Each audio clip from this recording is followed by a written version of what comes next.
早晨， Good morning. 恭祝大家咧新年快樂， Happy New Year. 心想事成， Whatever you wish come true. 馬到功成。 Well, literally, when the horse come, everything will be done. 更加嘅，如果未信耶穌嘅，就要馬上信主。 If you haven't believed in Jesus yet, right away believe in Him. 好冇咧？我哋開始聚會之先咧，你同隔離嗰個講句祝福語啊，前後左右拜個年啦，好冇啊？ Before we start, let's say a blessing to the one sitting next to you, before you or behind you.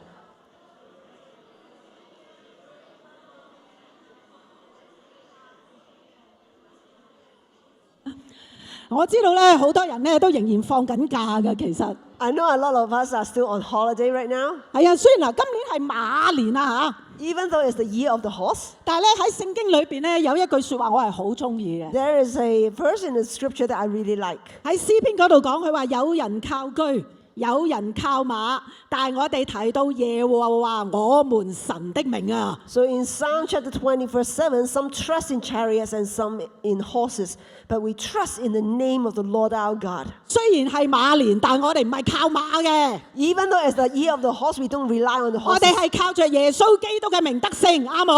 We win, we gain victory by the name of Jesus Christ. 所以喺今年嘅裏邊，我哋多多高舉耶穌基督嘅聖名。 So this year we exalt Jesus' name even more. 我可以話俾你知，你生命就得勝㗎啦。 I can tell you, you will gain victory in your 阿 life. 門。 Amen. 好，同你隔離嗰個講，我哋要多多提耶和華的名。 Tell the one next to you, we are going to talk about Jesus. We're going to speak Jesus. 哈利路亞！我哋咧確實係嘅，好興奮嘅一年。 It's a very exciting year. 啱啱開始啫， Just started. 但我好想俾你知道咧，我哋除咗咧，我哋有呢、個rest 啊，我哋宣讀聖經嘅運動。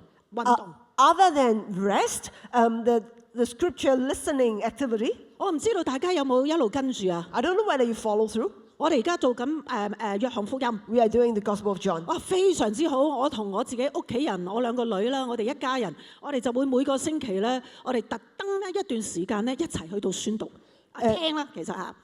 Every week, me and my family, my daughters, we sit together to consecrate the time to listen to the scripture. 嗱係真嘅，開初咧我哋話喂25分鐘啫嘛，得㗎，25分鐘啊，25分鐘啊 ，OK 㗎。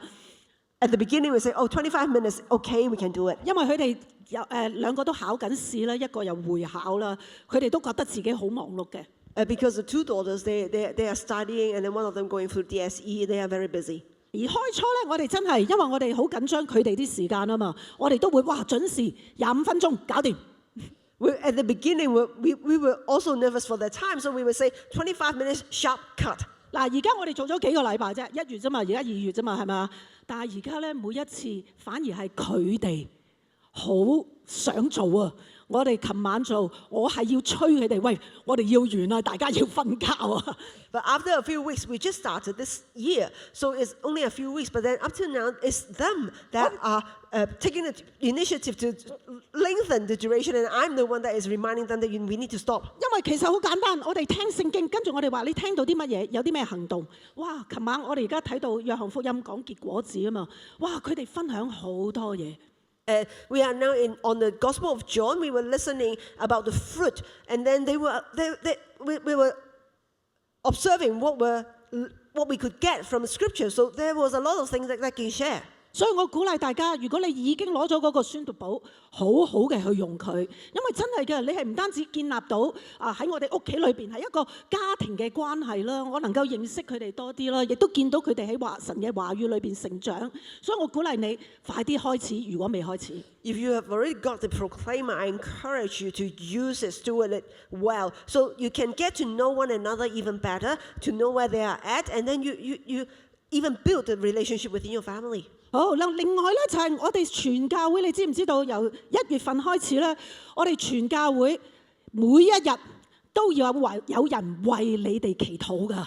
Do you know that since 2026, every single day in our church, there will be somebody that is praying for us? 我哋開始咗一個祈禱鏈，我哋每一個小組或者我哋每一個團隊咧，我哋每個星期每一日，我哋都有人為到教會去到祈禱。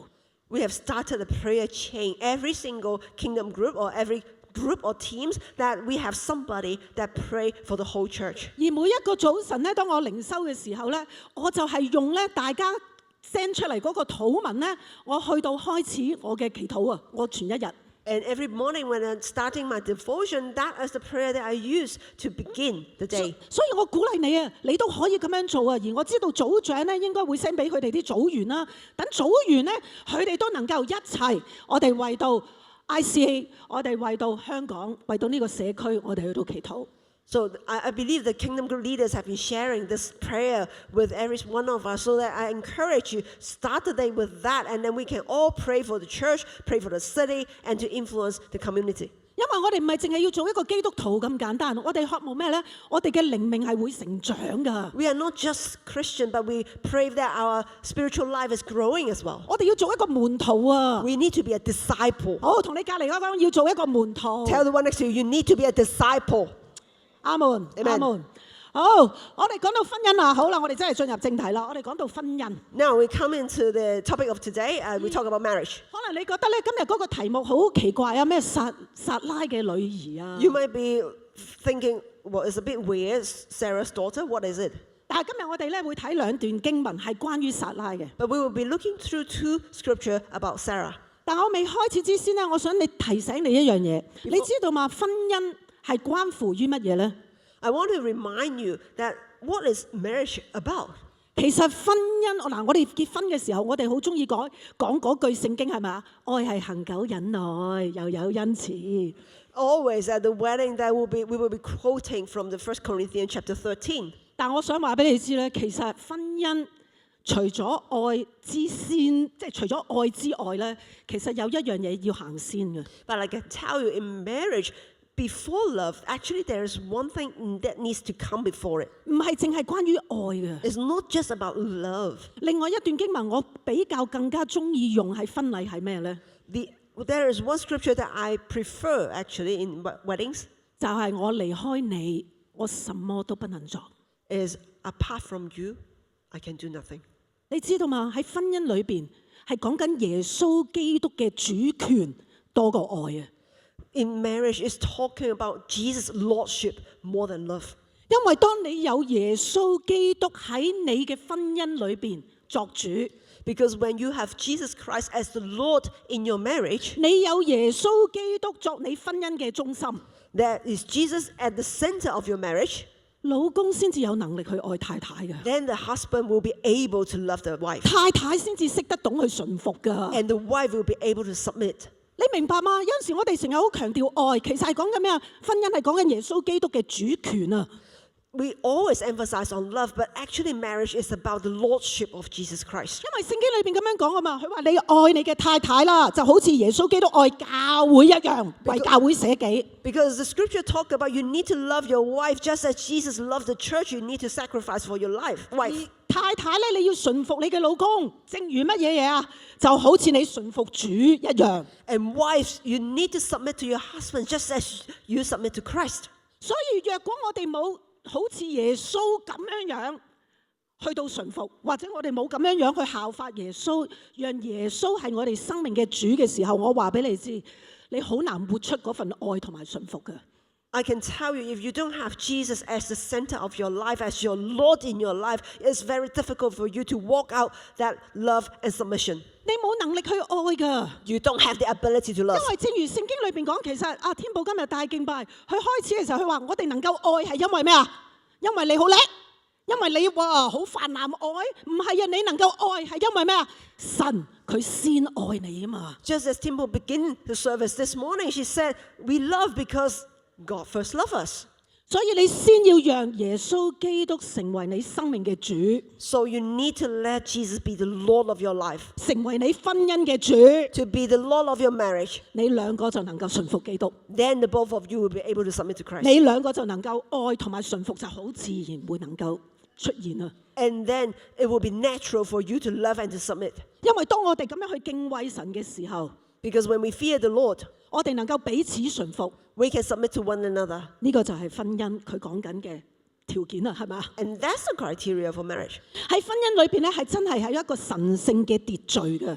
There is a divine order in marriage. 因為婚姻係神設立嘅，唔係社會可以同你講好多唔同嘅嘢，但係婚姻係神設立有佢嘅秩序嘅。But then marriage is being instituted by God. There is His divine order. It's not about the world, it's about God's. 而神係透過呢一個嘅秩序咧，去到祝福你㗎。 And God, through this divine order, bless you. 所以嗱，今日可能你話係實呢一個嘅角色，丈夫或者太太咧，神係有嗰個嘅角色同埋責任俾過你嘅。 So God has given you, husband and wife, the roles and responsibility. 所以今日咧，唔好話老公做得唔好，老公又指住太太，太太你做得唔好。我哋各人咧都有我哋嘅角色同埋責任嘅。 Now, wives don't blame the husband for them for not doing well, and husband don't blame your wife because all of us have our roles and responsibilities. 而可能咧，今日你坐喺度，你話：唉，我丈夫或者我太太，我嘅配偶係未信主嘅。我話俾你知，今日嘅聖經亦都係同你講緊啊。 But then you might say, oh, my husband or my wife or spouse is not yet a believer. But then I can tell you this scripture is also relevant to you. 好，我哋今日就係睇撒拉啦。 So we are looking at Sarah today. 今日咧，其實提到咧，我哋作為信徒啊、基督徒，我哋就係亞伯拉罕嘅後裔啊嘛。 As believers, we are descendants of Abraham. 所以其實我哋都係咩啊？我哋都係撒拉嘅後裔，因為撒拉就係亞伯拉罕嘅妻子啊嘛。 Because Sarah is Abraham's wife, so we are also descendants of 所 Sarah. 以撒拉係邊一個咧？ Who is Sarah?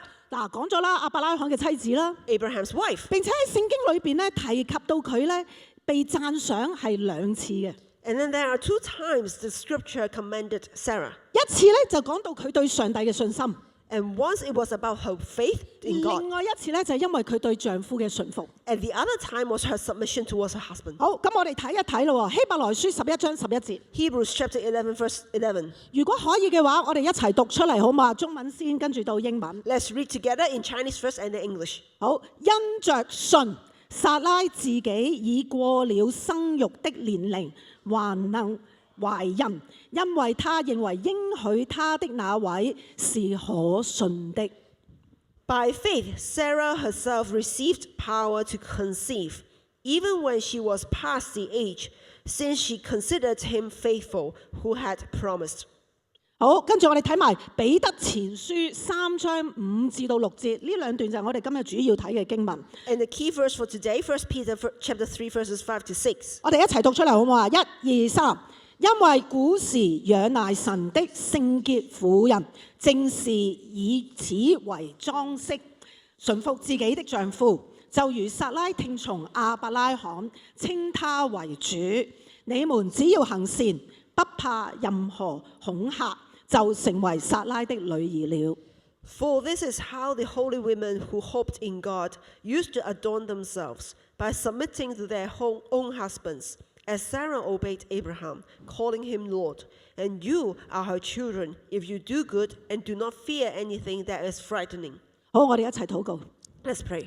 親愛嘅天父咧，我多謝你自己嘅話語。 Father God, we thank you for your word. 我求你嘅聖靈呢一刻就嚟到敲我哋嘅心，向我哋去到説話。 May your Holy Spirit come and speak to us, 主啊，讓我哋降服喺你自己嘅話語底下。 that we can submit to your word. 主啊，祝福孩子當要宣講嘅時候，神啊，你親自嘅去到感動人嘅心， Bless your child that as we speak your word, that you will touch their hearts, 讓我哋回轉歸向你。 that we can repent and turn 祝 to 福 you. 講嘅聽嘅， Bless the one that speaks, bless the one who listens, 奉耶穌基督聖名， in the name of Jesus. 阿門。 Amen. 嗱，透過呢兩段經文，我哋見到一樣嘢， Through this scripture, we can see something. 信心同順服咧係相輔相成嘅。 Faith and submission go together.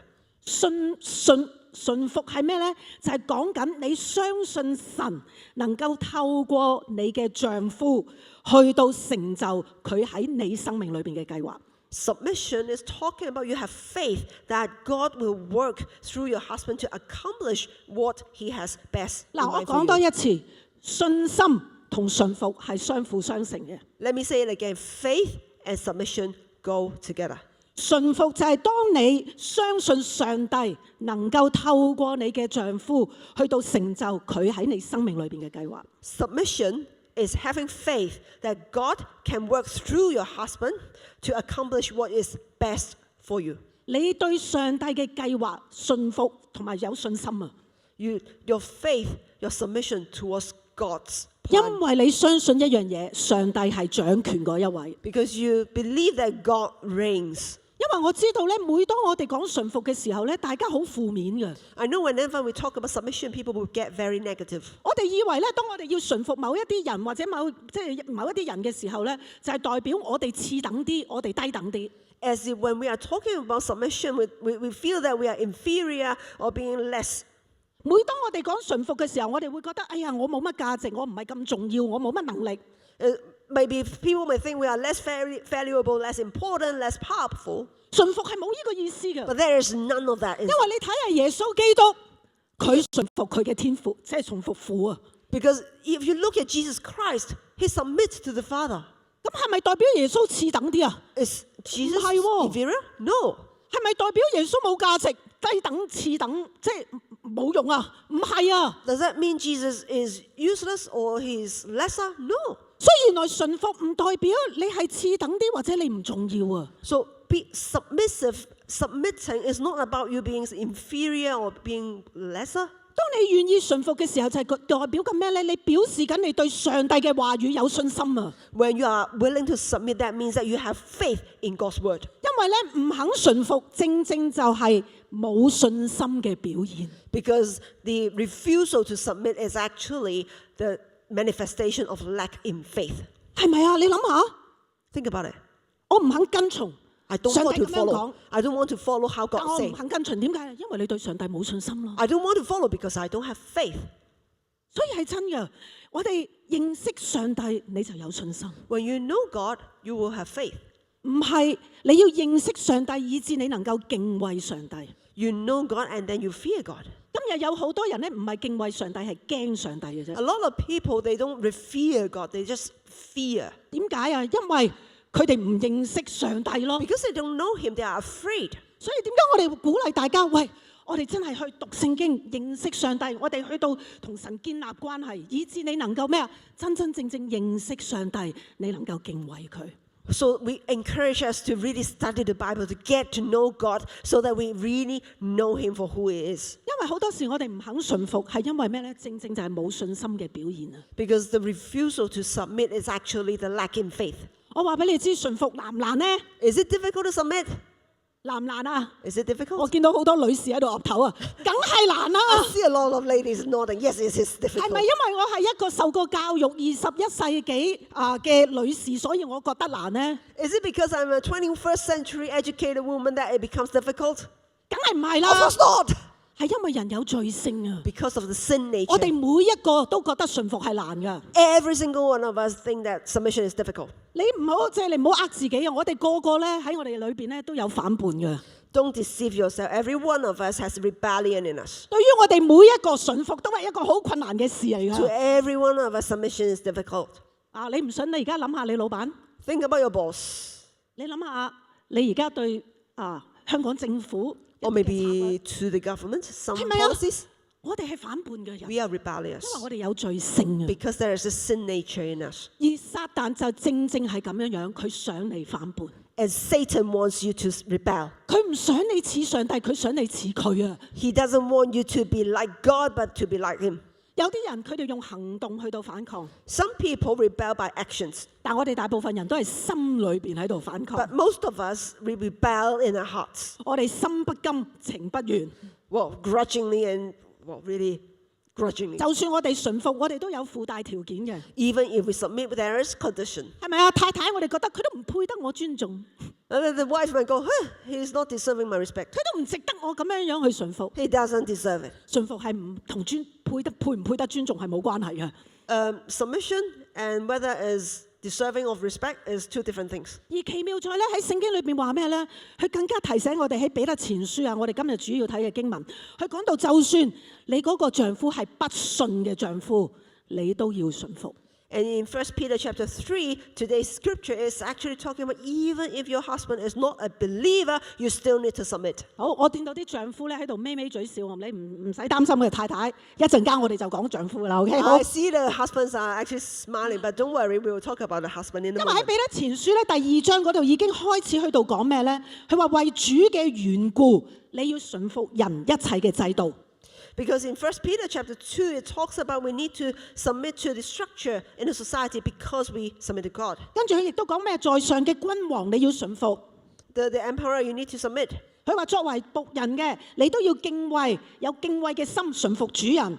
As servants, you need to revere and serve, respect your boss. 佢話不管佢哋係良善嘅、好嘅、壞嘅，你都要順服。No matter whether they are good or bad, they are just, unjust, you need to submit. 跟住接住咧就係講到3章1至到第6節啦，嗰度咁樣講，3章1開始，所以佢話同樣你哋作為妻子要順服自己嘅丈夫，這樣即使有不順從道理嘅丈夫，也會因妻子嘅品行並非言語而感化過來，因為看見了你們敬虔純潔的品行，你們不要藉外表來裝飾自己。跟住一路講啦，第5節，因為古時仰賴神的聖潔婦人正是以此為裝飾，就係一個温柔閒靜嘅心啊嘛，順服自己嘅丈夫，就如撒拉聽從亞伯拉罕，稱他為主。你們只要行善，不怕任何恐嚇，就成為撒拉的女兒了。 And now chapter 3, verse 1, likewise, wives, be subject to your own husbands, so that even if some do not obey the word, they may be won without a word by the conduct of their wives. When they see your respectful and pure conduct, do not let your adorning be external, etc., etc., and etc. And then verse 5, for this is how the holy women who hoped in God used to adorn themselves, actually with a gentle and quiet spirit, by submitting to their own husband, as Sarah obeyed Abraham, calling him Lord, and you are her children, if you do good and do not fear anything that is frightening.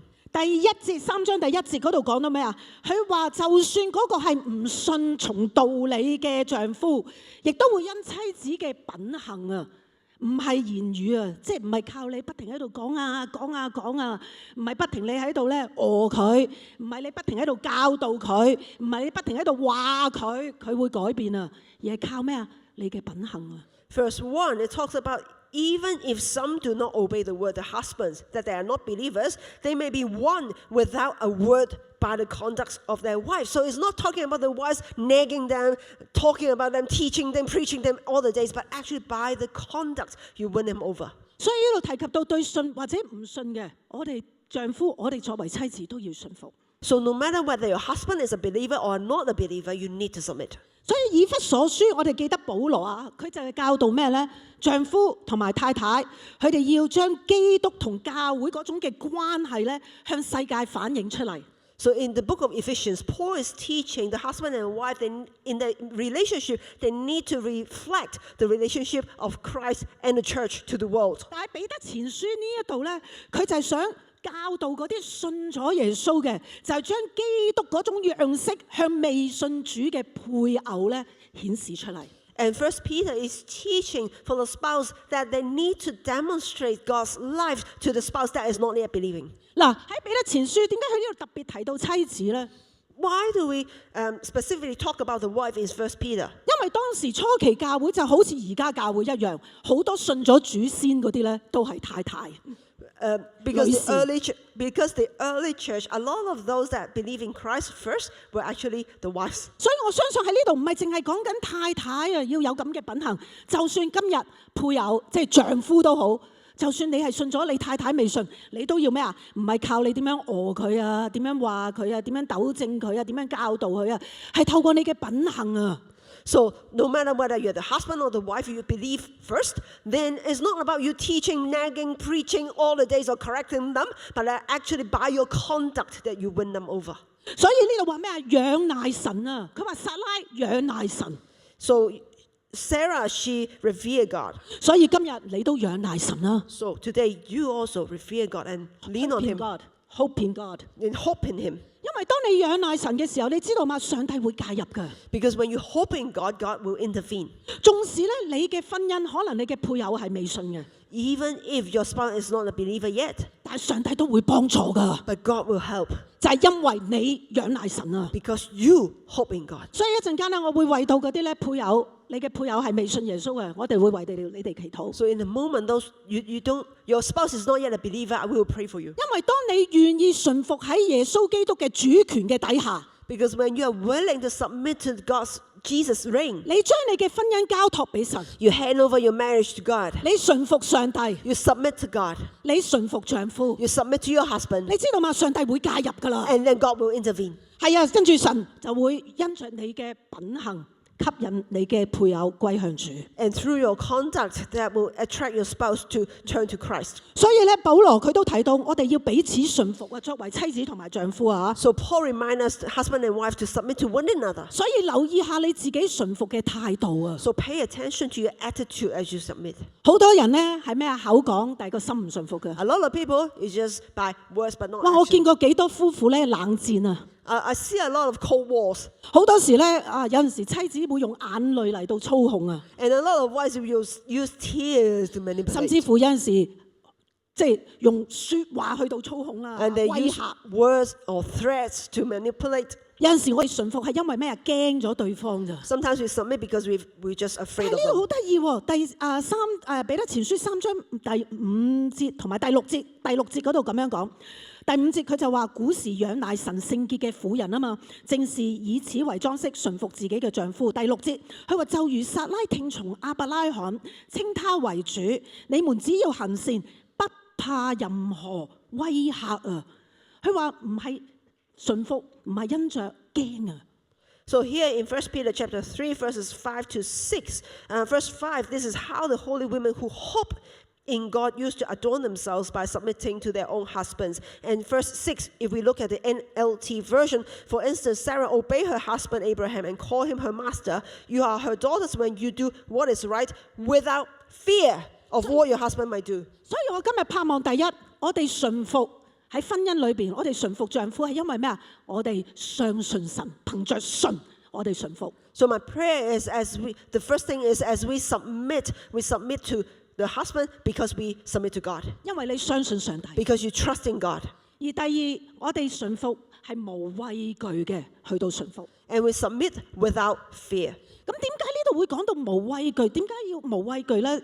撒拉可以驚啲乜嘢嘢咧？ What is there for Sarah to be fearful of? 嗱，如果你有讀過創世記， If you've read Genesis, 你就會知道咧，其實亞伯拉罕作為丈夫咧，係將撒拉咧放過好幾次喺一啲好危險嘅處境嘅裏邊。 and you know in Genesis, Abraham as the husband, he put his wife, Sarah, in a number of dangerous situations. 如果你睇翻創世記，你會見到咧，其實亞伯拉罕咧冇乜保護過撒拉嘅。 You can see in Genesis, Abraham didn't really protect 你 Sarah 睇 much. 翻佢曾經講過2次大話，呃人哋，以致咩咧？保住自己條命。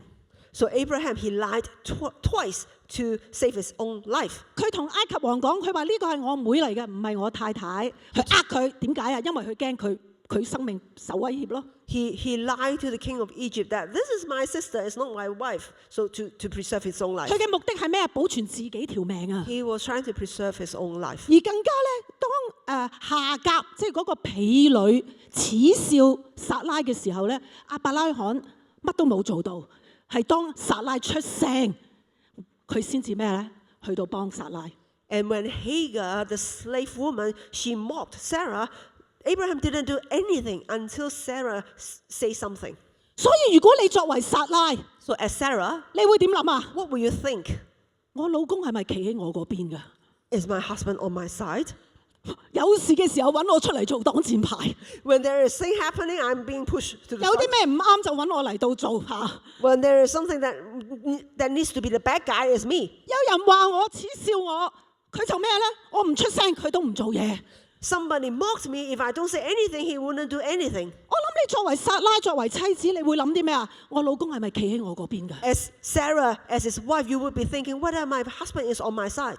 但係點解聖經裏邊稱讚撒拉咧？ But why does the scripture commended 佢呢度 Sarah? 話咩啊？因為佢仰賴神，佢仍然咩咧？去順服丈夫， Because she still hope in the Lord and submit to her 佢 husband 無畏懼，佢唔驚，因為咩啊？去仰賴神。 without fear because she hope in the Lord. 而我哋亦都見到喎，確實係每一次佢得拯救都係因為咩咧？上帝出手。 Every time she is being saved because God intervened. 所以姊妹 Sisters, 作為妻子，as wives, 你唔需要擔心。 you don't need to worry.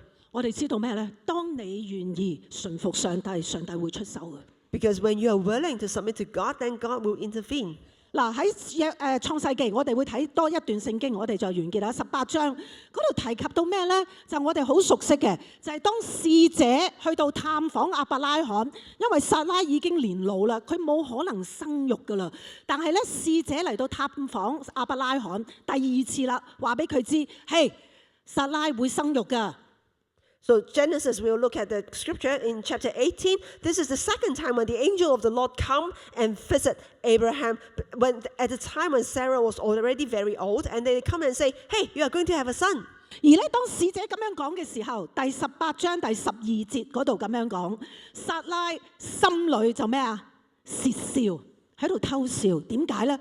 佢話：我已經衰老啦，我嘅主也老了，即係我老公都老啦，佢仲有冇能力呢？點會有咁嘅喜事呢？耶和華對亞伯拉罕說：撒拉為什麼竊笑？說我已年老呢？果真能生育嗎？耶和華豈有難成的事嗎？到了所定的時候，我必回到你這裏。明年這時候，撒拉會生一個兒子。撒拉因為害怕，就不承認，說我沒有笑。那人說：不，你的確笑了。 Genesis chapter 18, verse 12. So Sarah laughed to herself, saying, After I am worn out and my Lord is old, shall I have pleasure? The Lord said to Abraham, Why did Sarah laugh and say, Shall I indeed bear a child now that I am old? Is anything too hard for the Lord? At the appointed time I will return to you about this time next year, and Sarah shall have a son. But Sarah denied it, saying, I did not laugh, for she was afraid. He said, No, but you did laugh. 嗱，呢段聖經我哋好多時咧都可能誤解咗佢嘅。 We might be misunderstanding this 但係 scripture. 當我哋攞埋彼得前書，我哋一路讀嗰段聖經咧，拼埋一齊咧，你會明白多啲。 But then when we put it together with the First Peter scripture together, you will understand a bit more. 其實咧，撒拉咧好大機會咧，佢係唔知道咧亞伯拉罕係同緊邊個人講嘢嘅，因為佢又唔係在場嘅，佢係喺會幕入邊嘅，佢睇唔到係邊個嚟㗎。 Well, at that time, actually, Sarah, she probably didn't know who Abraham was talking to because she was in the tent. 佢唔知道亞伯拉罕係同上帝説話嘅。 So she didn't know that Abraham was talking to the Lord. 而喺約創世記第17章，其實原來亞伯拉罕都有笑喎。 Actually, in Genesis chapter 17, Abraham laughed as well. 但係亞伯拉罕係知道佢係同上帝説話緊嘅， But then Abraham knew he was talking to the Lord. 因為當上帝同佢講：喂，我會祝福撒拉，佢會生育，你會有一個兒子。 Because when the Lord told Abraham, I'm going to bless Sarah, she's going to have a son. 17章17節嗰度咁樣講，亞伯拉罕就念伏於地竊笑，心裏想：100歲嘅人還能有孩子嗎？撒拉已經90歲了，還能生育嗎？ Because at that time in Genesis chapter 17, verse 17, Abraham fell on his face and laughed and said to himself, Shall a child be born to a man who is 100 years old? Shall Sarah, who is 90 years old, bear a child? 而第18節嗰度話咩呢？亞伯拉罕其實佢都有笑係咪啊？跟住第18節就話亞伯拉罕就對神説啦，佢話：但願以實瑪利活在你面前。 In verse 18, now Abraham, he did laugh, and then he turned and said to God, Oh, that Ishmael might live before you. 以實瑪利係邊一個呢？ Who is Ishmael? 就係佢同毗卜生嘅兒子。 It's the son between Abraham and Hagar, the slave woman. 所以亞伯拉罕其實佢唔信㗎，神會俾撒拉一個兒子，佢就話咩啊？以實瑪利活在你面前啦，以實瑪利萬歲，係咪啊？ So Abraham, at that time, he actually didn't believe that God is going to give him a son when he put Ishmael forward. Oh, Ishmael is going to be great. 跟住第19節，神就話咩呢？唔係啊，你妻子係你嘅妻子撒拉，必為你生一個兒子，你要給他起名以撒。我要與你建立我嘅約，成為他後裔永遠的約。 In verse 19, God said, No, but Sarah, your wife, shall bear a son, and you shall call his name Isaac. 所以你見到亞伯拉罕其實佢喺上帝嘅面前，佢同神説話，佢唔信㗎。其實佢唔信上帝可以做啲不可能嘅事啊。 So you can see when Abraham was talking to God, he didn't really believe that God can do the impossible. 但係撒拉當佢笑嘅時候有啲唔同。 But then when Sarah laughed, there was something 創 different. 世記18章12節，頭先我哋讀咗係咪啊？撒拉心裏竊笑，佢話我已經衰老，我嘅主亞伯拉罕佢都老啦，怎能有這喜事呢？ Genesis chapter 18 verse 12, Sarah laughed to herself, saying, After I'm worn out and my Lord Abraham is old, shall I have pleasure? This good news. 喜事嗰個意思係咩呢？ And this pleasure, what it is, 喺呢一度其實係講緊一個正面嘅嘢嚟嘅， is something positive. 佢唔係喺度恥笑， It's not like a mock. 佢唔係冇信心。 She had faith. 呢個喜事咧，就嘅意思咩咧？就係神會按住佢嘅應許去到成就。 And this pleasure is God will fulfill his promise. 就係嗰份喜悅，神會成就佢所應許啊！ It's the delight that God will fulfill his promise. 所以對於撒拉嚟講，一個唔能夠生育嘅，佢就喺度有盼望啊！ So for a woman, Sarah, that is barren, she has hope. 所以呢度講到撒拉喺度笑，其實佢係咩咧？佢覺得哇！我竟然可以喺神嘅應許裏邊，我有份啊！ So Sarah was laughing because, wow, I've got a share in God's promise. 所以當佢生咗以撒嘅時候，創世記21章5至到6節點樣講啊？ So when she gave birth to Isaac in Genesis chapter 21 verses 5 to 6, 第6節佢話咩咧？神使我歡笑，凡聽見啲人必與我一同歡笑。 verse 6, Sarah said, God has made laughter for me. Everyone who hears will laugh over me. 所以原來撒拉嘅笑，佢係帶住感恩啊！ So Sarah's laugh was filled with gratitude. 佢知道原來竟然我仍然可以喺神嘅應許立約裏邊，我係有份啊！ I actually have a share in God's promise. 所以喺希伯來書11章11節嗰度咁樣講， So in book of Hebrews chapter 11 verse 11 it says, 嗰度話咩？佢話因着信，撒拉自己過了生育嘅年齡，還能懷孕啊嘛，因為他認為應許他的那位是可信的啊。 There it said, by faith, Sarah herself received power to conceive, even when she was past the age, since she considered him faithful who had promised. 所以撒拉能夠無畏懼嘅去到順服丈夫，點解啊？ So therefore, Sarah doesn't need to fear and submit to her husband, 因為佢信嗰位應許佢嘅係可信啊！ because she trusts in the one that promised her is faithful. 就算亞伯拉罕唔係企喺佢嗰邊， Even if Abraham was not on her side, 其實某程度佢真係好似出賣咗佢咁噶。 it's like a betrayal, really. 就算夏甲，因為我哋睇到21章9至到13節嗰度就係咁樣講啦。夏甲喺度恥笑佢。 Even if Hagar was mocking her. 第10節嗰度話咁樣講喎。第9節，那時撒拉看見埃及人亞甲為亞伯拉罕所生嘅兒子嬉笑。嗱，呢度個笑又唔同喎，即係恥笑佢咁解。就對亞伯拉罕說：你把這使女撒拉見到嘅時候，佢就話：你將呢個使女夏甲同埋佢嘅兒子趕出去啦，因為這使女同埋兒子不可與我嘅兒子以撒一同承受產業。第11節，亞伯拉罕點呢？好憂愁，乜都冇做到，因為佢好怕，佢驚，佢話呢啲係關乎佢嘅兒子。跟住點啊？神有出手啦！神對亞伯拉罕說：你不必為這孩子同埋呢個使女憂愁。撒拉對你說的話，你要聽從，因為從以撒生的，才要稱為你的後裔。至於使女嘅兒子，我也必使他成為一國，因為他是你的後裔。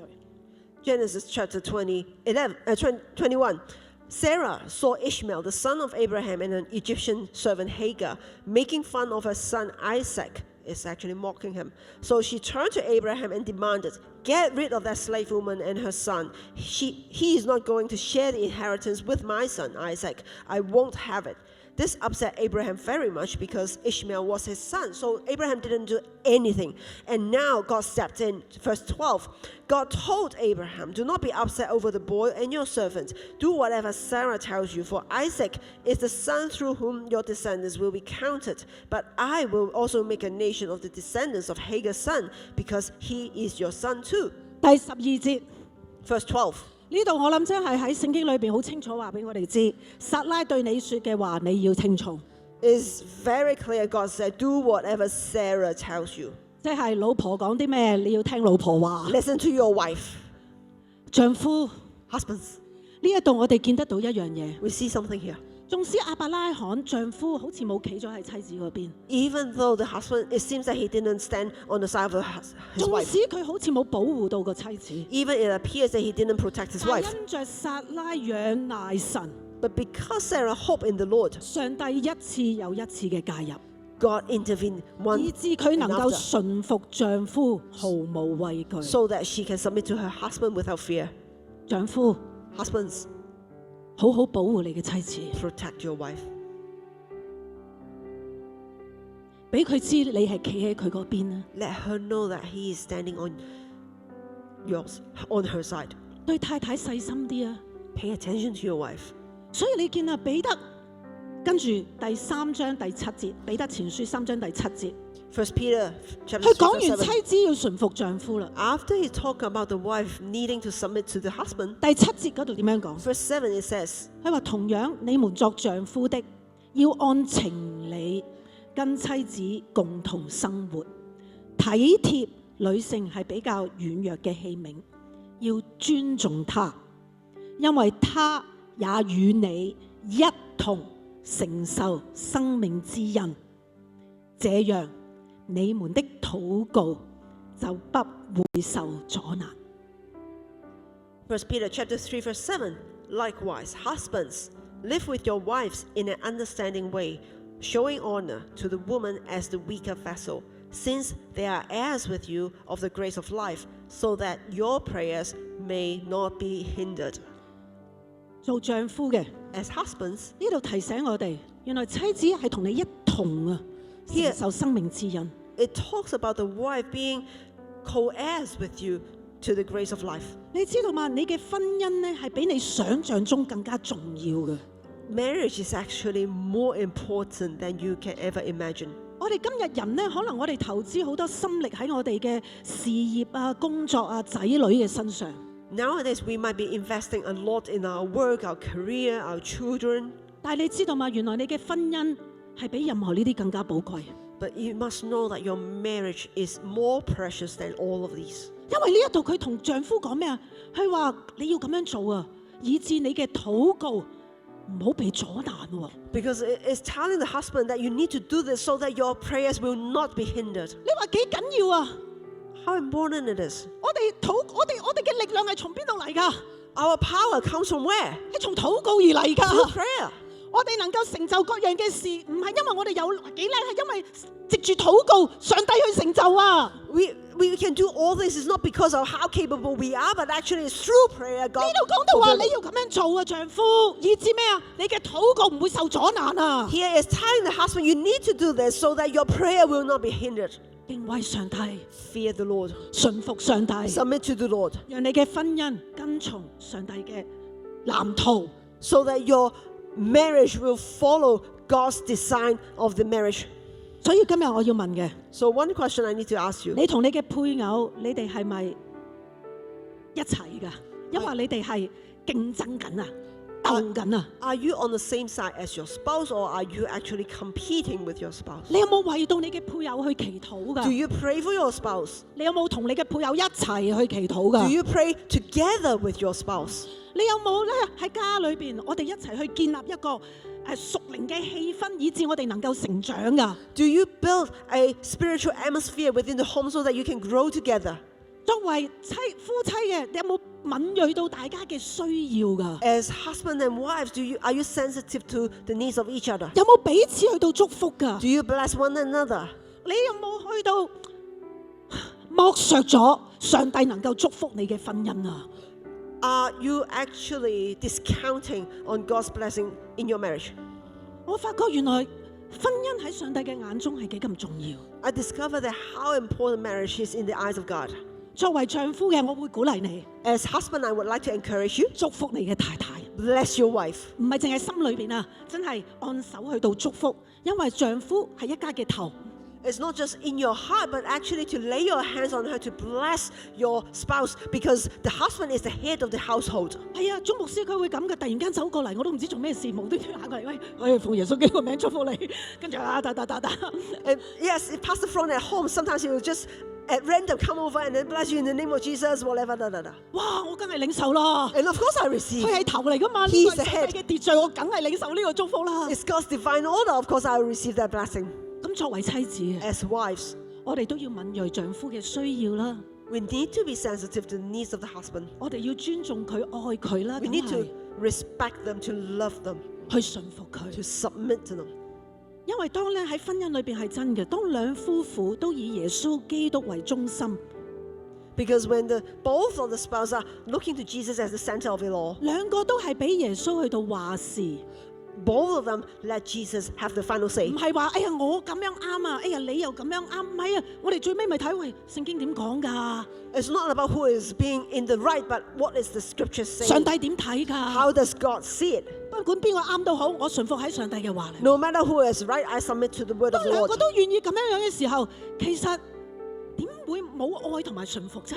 When the both of the spouses are ready to do it like this, then how can that be no love or submission? 而未信嘅配偶， For those that have spouses that are not yet believers, 如果信咗嘅配偶願意去到活出耶穌基督嘅樣式， if the believer is willing to live out the image of Christ, 我話俾你知係最大嘅吸引啊！ I can tell you that is the greatest attraction. 你化幾多妝都好， No matter how much 你 cosmetic 着 you 到 put 幾 on, 靚都 no 好， matter what sort of 我 clothes you 可以 put 話 on, 俾 I 你知， can tell 冇 you, 一樣嘢咧，比你對上帝嘅信心，你似耶穌基督嘅樣式更加吸引啊！ I can tell you nothing, none of this can compare to your reference towards the Lord and how you live out His life in you. 雖然你嘅配偶未信， Maybe your spouse is not yet a 但係因 believer, 着你嘅信， but because of 因 your 着 faith, 你仰賴神， because of your hope in the Lord, 神會介入㗎。 God will intervene. 阿門。 Amen. 我邀請大家起立， I invite you to 哈利 stand. 路亞！我哋去到敬拜神啦，認識上帝，上帝係美善嘅， Let's worship Him. He's good. 佢要你跟從佢、順從佢，唔係因為佢係一個惡霸， He wants you to follow Him. It's not because He's a bully. 唔係因為佢咧想你折墮啊！ He doesn't want you to fall. 佢係想你好啊！ He wants you to live a good life. 佢好想將呢嗰個佢應許嘅祝福臨到你和你一家。 He wants the promised blessing to come upon you and your family. 所以咧，我邀請你呢一刻，你去到上帝嘅跟前。 I invite you right now to come before the Lord. 可能如果你係未接受上帝嘅，你未信耶穌嘅，咁我鼓勵你快啲信耶穌先啦， Maybe- 將你生命嘅主權交俾佢。 Maybe right now you haven't believed in the Lord. I invite you to accept Him as your Savior. 今日我哋有冇咁嘅朋友啊？ Today, do we have someone 你係未接受耶穌基督為你生命嘅救主 that？have not received Jesus as your Lord and Savior? 有冇啊？ Anyone? 如果我哋有嘅，全部係信耶穌嘅係嘛？ All 哈利 of 路亞 us are believers. 咁我哋都要咩咧？唔係我哋信咗耶穌就搞掂噶啦，唔係啊！我哋要每一日降服喺上帝嘅帶領底下。 So it's not just we being a believer, but every single day we need to be submissive to the Lord's leading, 讓我哋嘅生命能 That our 夠活出耶穌基督嘅樣式， to live out Lord Jesus. 讓我哋嘅生命今日開放，讓聖靈嚟到加力。 That we are open, that the Holy Spirit to empower us. 你能夠做得到，唔係因為你嘅能力啊，係真係要依靠上帝。 You can do it. It's not because of your capability, but it's actually you relying on the Lord. 讓耶穌喺你生命裏邊作王啊！ Let Jesus be the King in your life. 認識佢，佢係美善嘅， Know Him. He is good. 佢對你嘅計劃都係好嘅。His plans for you are good. Amen。